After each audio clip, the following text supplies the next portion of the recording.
কিন্তু আমরা এই হত্যাকাণ্ডের প্রায় 24 ঘন্টা হতে চললেও আমাদের মুরব্বী সংগঠনগুলো এখন পর্যন্ত কোনো বিবৃতি দেওয়ার সাহস পর্যন্ত পায়নি। আমরা ওই সব মুরব্বীদেরকে বলতে চাই, আপনারা আপনার পিঠে একটু হাত দিন, আপনারা আপনার মেরুদণ্ডটাকে একটু খুঁজুন। যে ষড়যন্ত্র শুরু হয়েছে এটা শুধু সাংবাদিকদের হত্যার মধ্যে দিয়ে শেষ হবে না। এই রাষ্ট্রকে ব্যর্থ করবার সমস্ত ষড়যন্ত্রের একটা বহিঃপ্রকাশ হচ্ছে এরকম সাংবাদিকদেরকে হত্যা করা।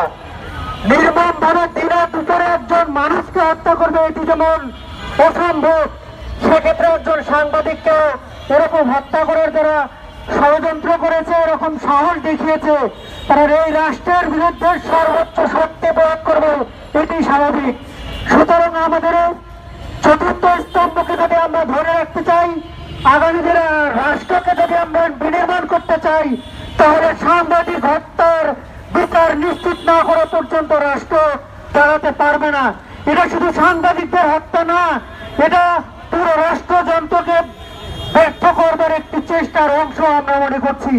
কাজেই আমরা দাবি করছি এই সাংবাদিক হত্যার সঙ্গে যারা জড়িত আছে তাদেরকে দ্রুত গ্রেপ্তার করতে হবে এবং আইনের আওতায় এনে শাস্তি দিতে হবে।